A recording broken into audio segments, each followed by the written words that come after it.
क्या हुआ? जब अयोध्या की सरयू नदी के ऊपर एक लड़की अचानक दौड़ने लगी। यह चमत्कार देखकर वहां खड़े हजारों लोग आश्चर्यचकित हो गए। जी हाँ दोस्तों, आपने बिल्कुल सत्य सुना। अयोध्या की सरयू नदी के ऊपर 16 साल की लड़की, जो भगवान श्री राम जी की परम भक्त थी, वह अचानक दौड़ने लग गई। लोग इसे भगवान राम का साक्षात अद्भुत चमत्कार मान रहे हैं। दोस्तों, जैसे जैसे राम मंदिर प्राण प्रतिष्ठा की तारीख पास आ रही है, वैसे वैसे अयोध्या में आए दिन नए नए चमत्कार हो रहे हैं। लेकिन इस चमत्कार ने तो पूरे विश्व भर को हिलाकर रख दिया है। आखिर इस चमत्कार के पीछे क्या सच है, पूरी जानकारी आपको बताएंगे। लेकिन उससे पहले, अगर आप एक सच्चे सनातनी हैं और आपको भगवान राम के पुनः घर पधारने की खुशी हो रही है, तो वीडियो को लाइक करके कमेंट बॉक्स में जय जय श्री राम जरूर लिखिएगा। दोस्तों, ये चमत्कारिक घटना दिल्ली की रहने वाली और प्रभु श्री राम की परम भक्त दीपिका पाठक के साथ हुई है। दीपिका और उसके माता पिता का हर एक हिंदू की तरह सपना था कि राम लल्ला के मंदिर का निर्माण हो, और जब यह सपना 22 जनवरी को पूरा होने वाला है, क्योंकि श्री राम लल्ला की प्राण प्रतिष्ठा होने वाली है, तो इस खास पल को देखने दीपिका अपने माता पिता के साथ अयोध्या आई हुई थी। दीपिका अपने माता पिता के साथ पूरी अयोध्या घूमी। वह हनुमानगढ़ी मंदिर गई, वहां उन्होंने दर्शन किए। उसके बाद उन्होंने भगवान राम के निर्माण हो रहे मंदिर को देखा, जो देखने में बहुत बड़ा और विशाल था, जिसका काम जोरों शोरों से चल रहा था। पूरी अयोध्या भगवा मई हो चुकी थी। अयोध्या की सुंदरता देख वह खुशी से फूली नहीं समा रही थी। जिसके बाद दीपिका अपने माता पिता के साथ सरयू नदी के दर्शन के लिए पहुंची। लेकिन दीपिका और उसके माता पिता को अंदाजा नहीं था कि आज उनके साथ एक बहुत बड़ी घटना घटने वाली है। दोस्तों, आप लोगों को बता दें कि यह वही सरयू नदी है जिसके पास राजा दशरथ ने दुर्घटनावश श्रवण कुमार को तीर से मार दिया था। दोस्तों, पूरी रामायण सरयू नदी से ही शुरू हुई थी और सरयू नदी से खत्म भी हुई। जहां राजा दशरथ एक बार शिकार पर निकले थे, तब श्रवण कुमार अपने अंधे माता पिता के लिए सरयू नदी से पानी लेने गए थे। तभी उसी वक्त दुर्घटनावश राजा दशरथ द्वारा तीर श्रवण कुमार को लग गया था और उनकी मृत्यु हो गई थी। उसके बाद राजा दशरथ श्रवण कुमार के माता पिता को पानी देने गए थे, और जब श्रवण कुमार के अंधे माता पिता को इस घटना के बारे में पता चला, तो उन्होंने राजा दशरथ को श्राप दे दिया कि जिस तरह हम अपने पुत्र के लिए तड़प रहे हैं, उसी तरह तुम भी अपने पुत्र के लिए तड़पोगे। और फिर हुआ भी यही। राजा दशरथ के बेटे प्रभु राम 14 साल के लिए वनवास को चले गए, अपने भाई लक्ष्मण और अपनी पत्नी सीता के साथ। फिर कुछ समय बाद राजा दशरथ ने अपने पुत्र राम और लक्ष्मण के वियोग में अपने प्राण त्याग दिए, और वनवास जाने के बाद ही पूरी रामायण हुई। तो दोस्तों, यह सत्य है कि रामायण की शुरुआत ही सरयू नदी से हुई थी। सरयू नदी पार करके ही भगवान राम ने वन की तरफ कदम आगे बढ़ाए थे, और उसे पार कर ही पुनः वह 14 वर्ष बाद अयोध्या लौटे थे। लेकिन दोस्तों, अब इतिहास पुनः दोहरा रहा है। दरअसल जब दीपिका सरयू नदी के तट पर फोटो ले रही थी, तो उसका पांव चिकने पत्थर पर लग गया और वह अचानक नदी में फिसल गई, और नदी के तेज बहाव होने के कारण वह आगे बहने लगी। उसके पिता ने उसे बचाने की कोशिश करी, लेकिन बहाव तेज होने के कारण वो कुछ नहीं कर सके। उन्होंने वहां खड़े सभी लोगों से मदद मांगी, लेकिन कोई मदद नहीं कर पा रहा था। अपनी बेटी को नदी में बहता देख दीपिका के माता पिता फुट फुट कर रोने लगे। उनकी बेटी उनके सामने नदी में बह गई थी। वहां खड़े सभी लोग मजबूर थे, कुछ कर नहीं पा रहे थे। लेकिन उन लोगों को अंदाजा भी नहीं था कि वहां प्रभु श्री राम का एक बहुत बड़ा चमत्कार होने वाला है। करीब 2 से 3 मिनट के बाद दीपिका के माता पिता हिम्मत हार रहे थे। सभी लोग बोल रहे थे कि इतने बहाव में तो लड़की मर गई होगी। लेकिन अचानक से सबके सामने जो हुआ वह देख सबके होश उड़ गए।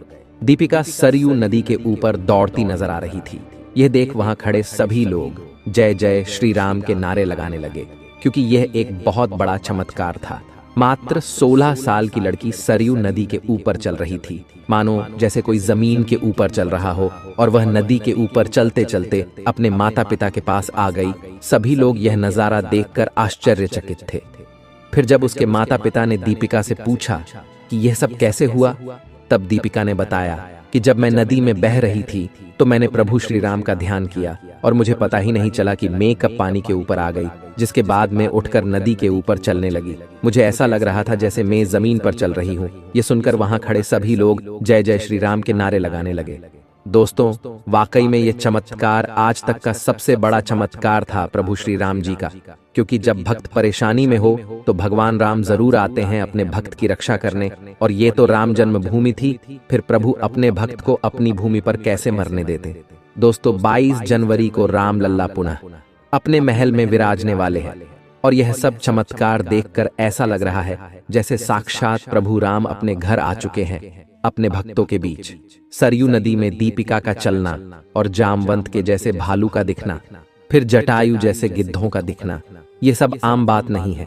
पूरे देश में दिवाली जैसा माहौल बन चुका है और पूरे विश्व में राम मंदिर चर्चा का विषय बन चुका है।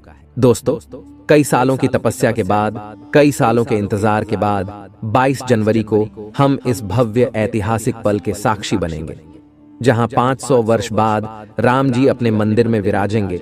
दोस्तों, राम मंदिर निर्माण के लिए कई हजारों लोगों ने अपने प्राणों की आहुति दी, लेकिन आज कुछ नेता लोग राम मंदिर को लेकर कई विवादित बयान दे रहे हैं और हजारों नहीं करोड़ों सनातनियों की आस्था के साथ खिलवाड़ कर रहे हैं। विपक्षी पार्टी के कुछ नेता राम मंदिर की प्राण प्रतिष्ठा को एक राजनीतिक कार्यक्रम बता रहे हैं और कह रहे हैं कि यह तो बीजेपी वालों ने बनाया है। लेकिन हम उन हिंदू विरोधी नेताओं से बस इतना कहना चाहते हैं कि यह राम मंदिर करोड़ों हिंदुओं के त्याग और बलिदान के बाद आज पुनः निर्माण हो रहा है। राम मंदिर निर्माण के लिए करोड़ों हिंदुओं ने देश के अलग अलग कोणों से और साथ ही विदेश में रहने वाले हिंदुओं ने भी अपनी मेहनत की कमाई का कुछ हिस्सा राम मंदिर निर्माण के लिए चंदे में दान दिया था। और आप लोगों को यह जानकर हैरानी होगी कि राम मंदिर ट्रस्ट समिति ने 100 करोड़ रुपए का चंदा इकट्ठा करने का लक्ष्य बनाया था, लेकिन करोड़ों सनातनियों ने अपनी मेहनत की पूंजी दे देकर पूरे 55,000 करोड़ का चंदा राम मंदिर के लिए इकट्ठा किया। और ये मंदिर निर्माण केवल और केवल सभी सनातनियों की मेहनत की कमाई से ही बन रहा है। कई लोग कहते हैं कि मंदिर की जगह आप हॉस्पिटल बनवाते, कई लोग कह रहे हैं कि मंदिर की जगह स्कूल बनवाते।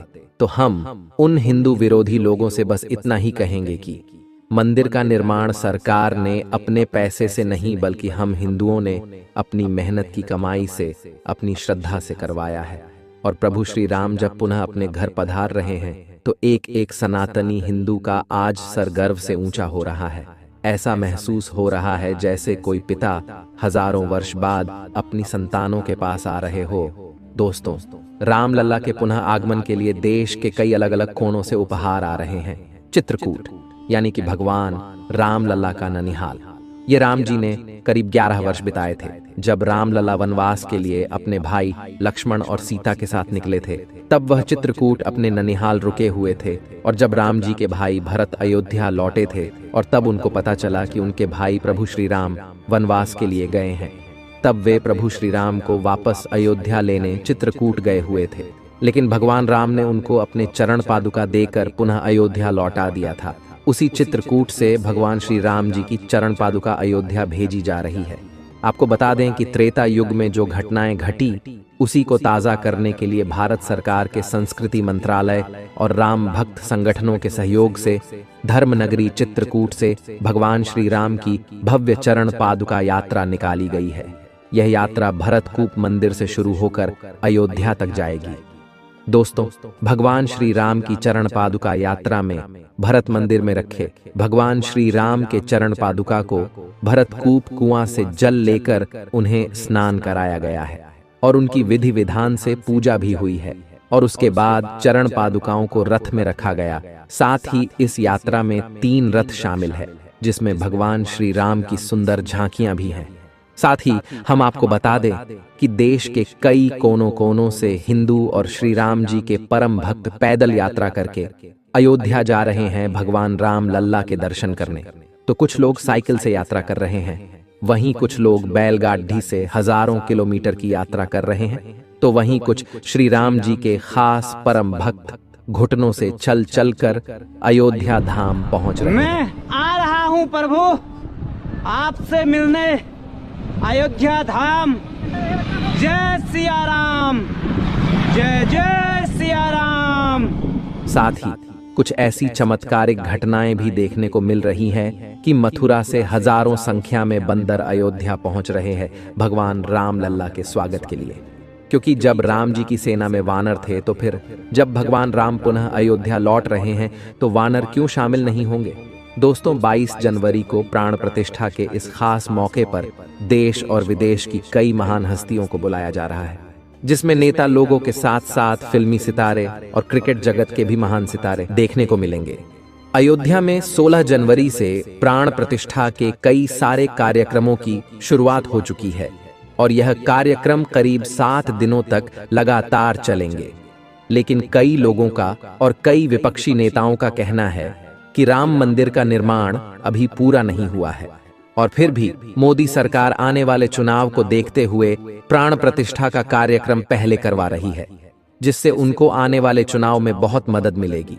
लेकिन आप लोगों को हम बता दें कि भारत में कई ऐसे मंदिर हैं जिनका कार्य सालों तक चलता रहता है। मंदिर निर्माण का कार्य कभी भी रुकता नहीं है, लेकिन अगर मंदिर का गर्भगृह पूरी तरह से निर्मित हो चुका हो तो वहां पर भगवान की प्राण प्रतिष्ठा की जा सकती है, क्योंकि भगवान के लिए उनका घर केवल और केवल गर्भगृह होता है। और आप लोगों को बता दे कि राम मंदिर निर्माण का कार्य लगभग पूरा हो चुका है, लेकिन उसका विशाल रूप कई सालों तक, कई पीढ़ियों तक वह बनता ही रहेगा। दोस्तों, हिंदू विरोधी लोग राम मंदिर को लेकर आए दिन नए नए विवादों को छेड़ रहे हैं, जिसमें एक विपक्षी पार्टी के नेता ने दावा किया है कि राम मंदिर राम लल्ला की जन्मभूमि से करीब 4 किलोमीटर दूर बन रहा है। यानी कि जिस स्थान पर बाबरी मस्जिद को ढाया गया था, जहां राम जी की मूर्ति प्रकट हुई थी, उस स्थान से करीब 4 किलोमीटर दूर मंदिर बन रहा है। तो इस बात को लेकर आखिर कितनी सच्चाई है, आज वह भी हम आपको बता देते हैं। दोस्तों, इस बात को लेकर श्री राम जन्मभूमि तीर्थ क्षेत्र मंदिर के ट्रस्ट ने संजय राउत के इस दावे को पूरी तरह गलत बताया है। ट्रस्टी रामेश्वर चौपाल ने कहा है कि जिस स्थल पर 1990 में मैंने मंदिर की पहली ईंट रखी थी, उसी स्थान पर भव्य राम मंदिर का सिंहद्वार बना है। वहीं मंदिर के प्रधान पुजारी आचार्य सत्येंद्र दास का कहना है 1992 से मैं उसी स्थल पर गर्भगृह में पूजा करता रहा हूँ। राम लल्ला टाट के मंदिर में उसी स्थान पर विराजमान रहे जहां विवादित ढांचा के गुंबद रखे गए थे।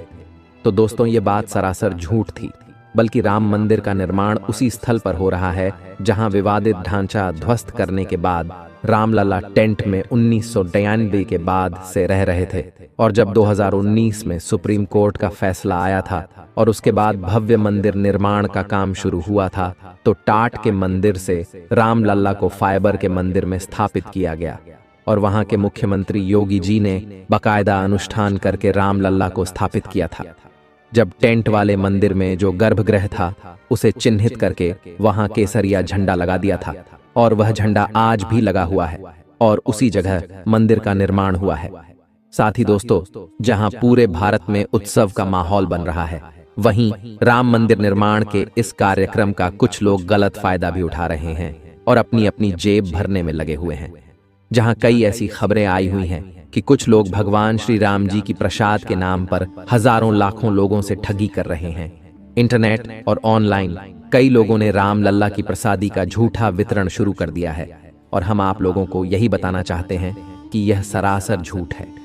साथ ही व्हाट्सएप पर और अन्य सोशल मीडिया पर कुछ लोग 22 जनवरी राम मंदिर प्राण प्रतिष्ठा के वीआईपी पास को बेचते हुए पाए गए हैं, जो लोगों से लाखों रुपए मांग रहे हैं और कह रहे हैं कि वीआईपी पास आपको दिया जाएगा, जिससे आप 22 जनवरी को राम मंदिर में हो रहे प्राण प्रतिष्ठा कार्यक्रम में शामिल हो सकते हैं। आपको बता दें कि यह पास सरासर नकली होते हैं और हजारों लोगों से लाखों रुपए भी ठग लिए गए हैं। तो हम भी आप लोगों से यही कहना चाहते हैं कि कोई भी राम मंदिर को लेकर एक भी रुपया किसी को ना दें, जब तक सरकार खुद आगे रहकर इसके बारे में जानकारी न दे। आपको बता दें कि 9 नवंबर 2019 को सुप्रीम कोर्ट ने अयोध्या को राम लल्ला का जन्म स्थान मानते हुए पूरी जमीन राम लल्ला को सौंपने का फैसला किया था। जिसके बाद 3 महीने के अंदर ही मंदिर निर्माण के लिए ट्रस्ट बनाया गया और मस्जिद के लिए भी अलग से 5 एकड़ भूमि देने को कहा गया था। तो इसके बाद मुस्लिमों को करीब 5 एकड़ जमीन मस्जिद निर्माण के लिए अयोध्या में ही दूर दी गई है। दोस्तों, 22 जनवरी की तैयारियां खूब जोरों शोरों से देश में हो रही है, जहां पटाखों की बिक्री में जबरदस्त उछाल आया हुआ है। जो पटाखा 100 रुपए का पहले मिलता था, आज वह लगभग 150 से 200 रुपए में मिल रहा है। साथ ही भगवा झंडों की पूरे देश में कमी हो चुकी है, इतने भगवा झंडे आज बिक रहे हैं। और करीब 16 जनवरी के बाद से ही फूलों का व्यापार भी बहुत जोरों शोरों से हो रहा है और फूलों की कीमतें भी बहुत ज्यादा बढ़ गई हैं। हम आप लोगों से भी विनती करते हैं कि 22 जनवरी के दिन आप भी अपने घर को दिवाली की ही तरह सजाएं। घर पर लाइट लगाएं, दिए लगाएं, पटाखे जलाएं, हार पुष्प लगाकर अपने घर को सजाएं। तो दोस्तों, अगर आप भी राम मंदिर निर्माण को लेकर खुश हैं, तो अभी के वीडियो को लाइक करें और सभी लोग नीचे कमेंट बॉक्स में जय श्री राम जरूर लिखें।